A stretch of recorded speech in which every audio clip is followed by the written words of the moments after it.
नए सीजे Augustine George मसीह का शपथ ग्रहण समारोह। दरअसल आज राजभवन में अपराह्न 4:30 पर शपथ ग्रहण समारोह आयोजित किया जाएगा। फिलहाल ये जानकारी मिल रही है। दोपहर बाद 4:30 पर शपथ ग्रहण समारोह है। राज्यपाल कलराज मिश्र नव नियुक्त सीजे मसीह को शपथ दिलाएंगे। नए सीजे ऑगस्टाइन जॉर्ज मसीह को पद व गोपनीयता की शपथ दिलाई जाएगी। मुख्यमंत्री अशोक गहलोत, विधानसभा अध्यक्ष डॉक्टर सीपी जोशी, नेता प्रतिपक्ष राजेंद्र सिंह राठौड़, मंत्रिमंडल के सदस्य व हाईकोर्ट के न्यायाधीशगण, प्रमुख शासन सचिव, विधि, हाईकोर्ट रजिस्ट्री के अधिकारियों सहित कई वकील भी इस दौरान मौजूद रहेंगे। तो बेहद खास कार्यक्रम रहने वाला है, जहां पर मुख्यमंत्री के साथ तमाम दिग्गज भी मौजूद रहेंगे।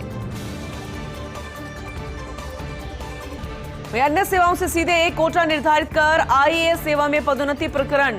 हाईकोर्ट ने इस पूरे मामले में जवाब प्रस्तुत करने के लिए जुलाई तक का अंतिम अवसर दिया है। हाईकोर्ट ने पूछा है कि क्यों ना इसकी पदोन्नति प्रक्रिया पर ही रोक लगा दी जाए। एक्टिंग सीजे एम श्रीवास्तव व जस्टिस अनिल उपमन की खंडपीठ ने इसके आदेश दिए हैं। राजस्थान प्रशासनिक सेवा परिषद की याचिका पर आदेश दिए गए हैं। दरअसल याचिकाकर्ताओं की ओर से advocate RN Mathur, advocate Tanveer Ahmed ने पैरवी की।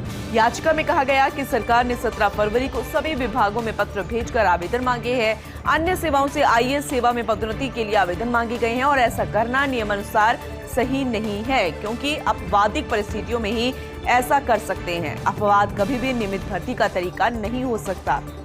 वहीं सरकार ने खुद ही मान लिया है।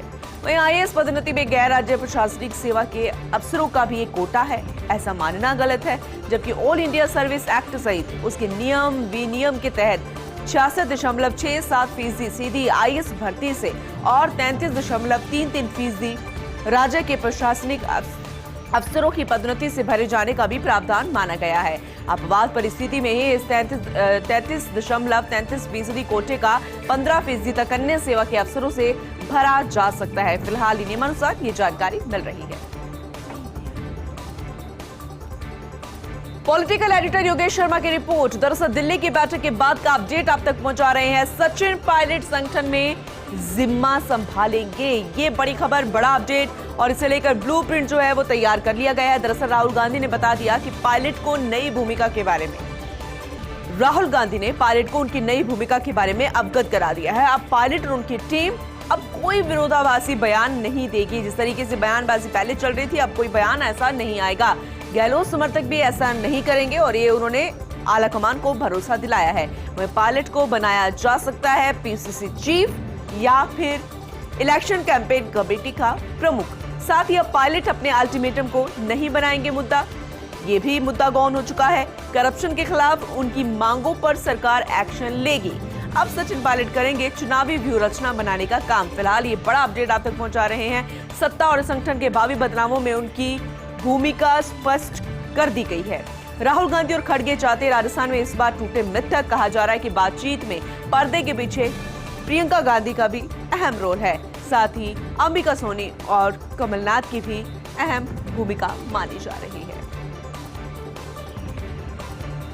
चलिए, राजस्थान चैप्टर का जिक्र हो रहा है तो ये भी जानकारी दे दें कि कांग्रेस आलाकमान ने अपनी ताकत दिखाई है।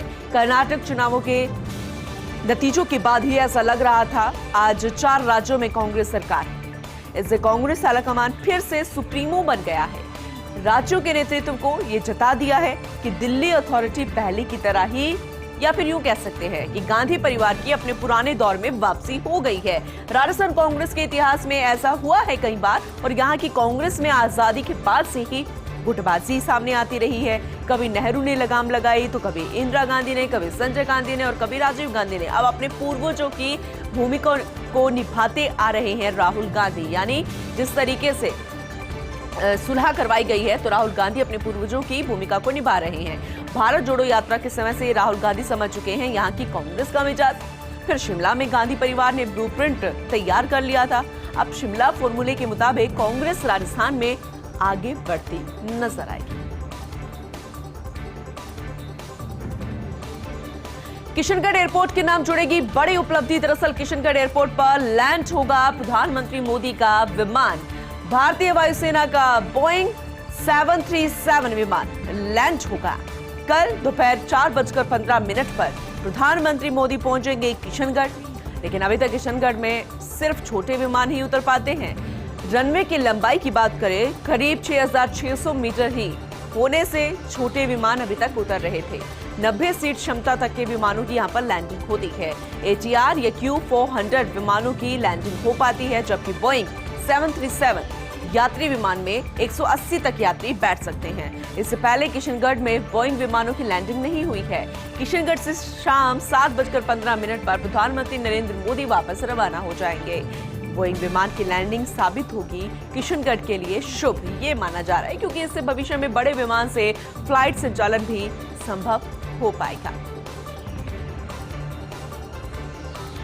माइकिंग ई रिक्शा करेंगे, आमजन को तंबाकू निषेध के प्रति जागरूक। ये बड़ी खबर और अच्छी खबर आप तक पहुंचा रहे हैं। तंबाकू निषेध सप्ताह के तहत माइकिंग ई रिक्शा को हरी झंडी दिखा दी गई है। CMHO2 doctor B.L. मीणा ने मिनी स्वास्थ्य भवन परिसर से उन्हें हरी झंडी दिखाई है। ये ई रिक्शा शहरी क्षेत्रों में घूमकर लोगों को तंबाकू निषेध के प्रति जागरूक करेंगे। और इस मौके पर जिला सलाहकार NTCP डॉक्टर योगेश कुमार, जिला लेखा प्रबंधक बलबीर सिंह, जिला IEC समन्वयक Anil Sharma, public health manager Kamlesh Meena व स्टोर प्रभारी नवीन शर्मा सहित अन्य अधिकारी व कर्मचारी मौजूद रहे।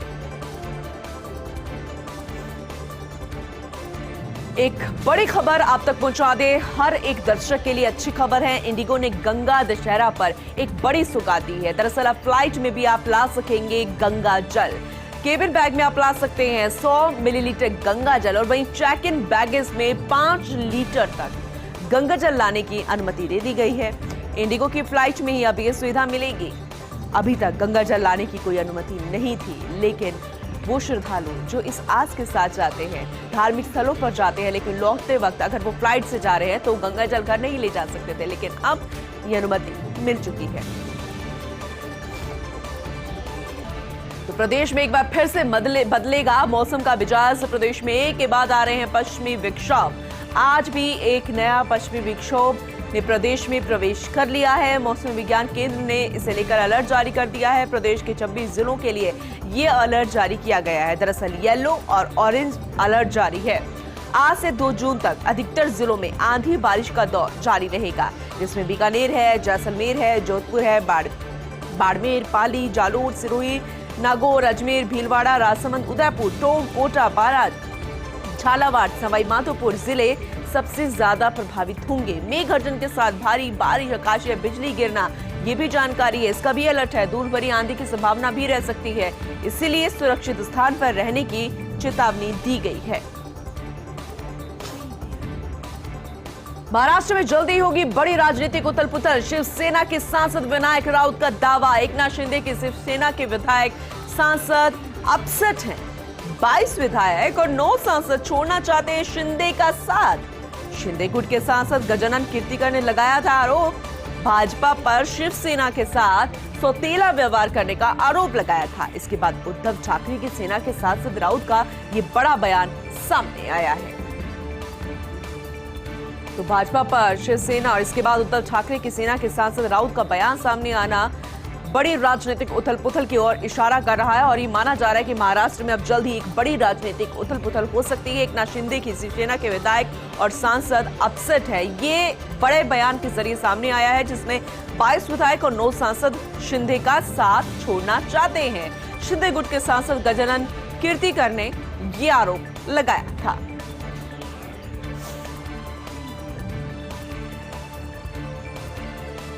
तो महाराष्ट्र में जल्दी बड़ी राजनीतिक उथल पुथल हो सकती है। इसके बाद उद्धव ठाकरे की सेना के सांसद राउत का यह बयान आना बहुत सारी बातों की तरफ इशारा करता है।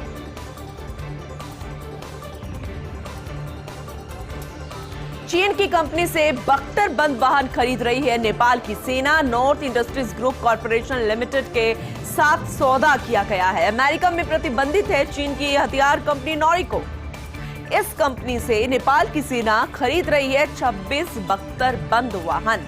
इस हफ्ते भारत यात्रा पर आ रहे हैं नेपाल के प्रधानमंत्री। नेपाल के साथ इस मुद्दे पर बातचीत भी कर सकता है भारत। फिलहाल ये बड़ी जानकारी मिल रही है।